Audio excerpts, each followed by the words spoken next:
Bonjour à tous, Olivier de chez Berny. Moi, je suis venu vous montrer un petit objet aujourd'hui que vous connaissez tous. C'est une carte bleue. C'est pas pour faire de la pub au CIC que je vous la montre, mais en fait, c'est pour vous montrer l'équivalent de plastique que vous ingérez par semaine. En fait, une carte bleue, c'est 5 grammes de plastique, et c'est ce que vous ingérez chaque semaine. Et cette pollution de plastique que vous ingérez, en fait, ça vient de la pollution qui arrive dans les océans. Et cette pollution-là, en fait, elle est directement induite par les emballages à usage unique des produits qui sont vendus en grande surface. Et ces produits qui sont vendus en grande surface, en fait, ils arrivent directement des industriels de l'agroalimentaire.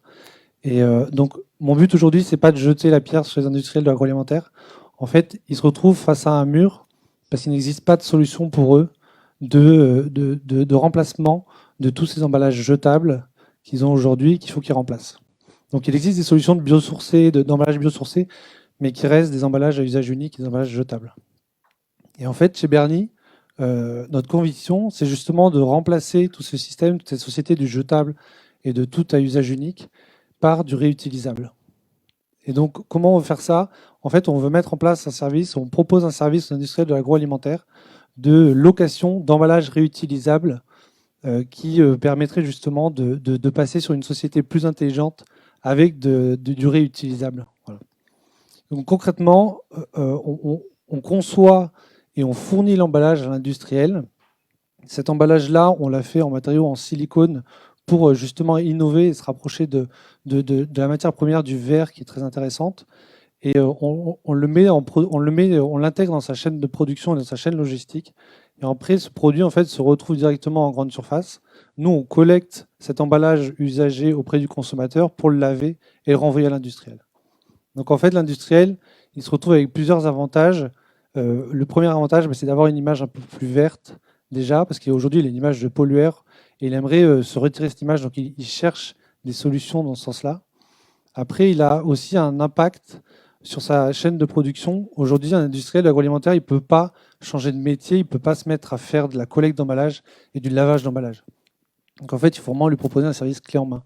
Nous, on veut limiter cet impact-là en faisant quelque chose de transparent pour lui et quelque chose de complètement intégré à sa chaîne.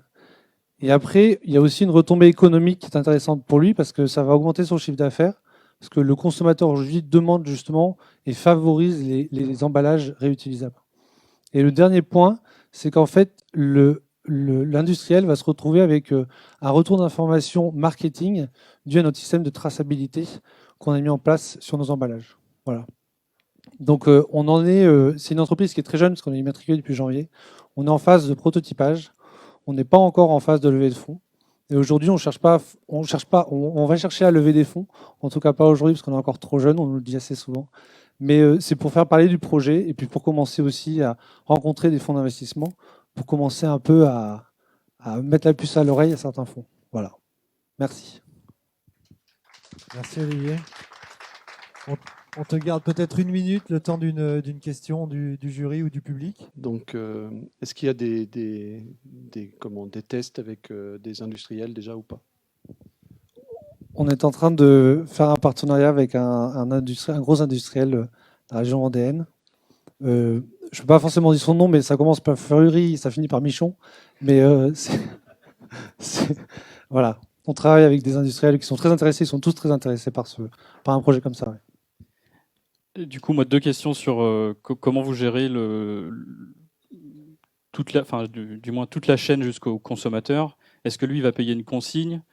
Et deuxième question, comment vous faites pour l'habituer à cette utilisation? Comment vous allez devoir faire du marketing en magasin, j'imagine, pour éduquer le consommateur à déjà payer plus cher s'il y a une consigne éventuellement, et deux, ramener le produit une fois qu'il l'a utilisé? C'est ça. Alors, en fait, c'est un peu la complexité du projet, c'est aussi toute la partie communication et marketing du projet pour justement habituer le consommateur vers un nouvel usage. Il y a l'industriel qui va jouer un gros rôle là-dedans parce que c'est lui aussi qui va communiquer sur ça, sur ce nouvel emballage.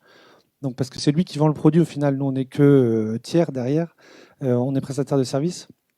Et après sur la collecte, en fait, on s'appuie sur une application qui permet de scanner l'emballage et qui va simplifier justement le retour des emballages et la collecte derrière. Et qui nous aide aussi sur la traçabilité et le remboursement de la consigne.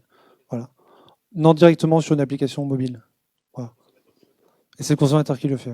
Voilà. Comme ça lui rembourse directement la consigne.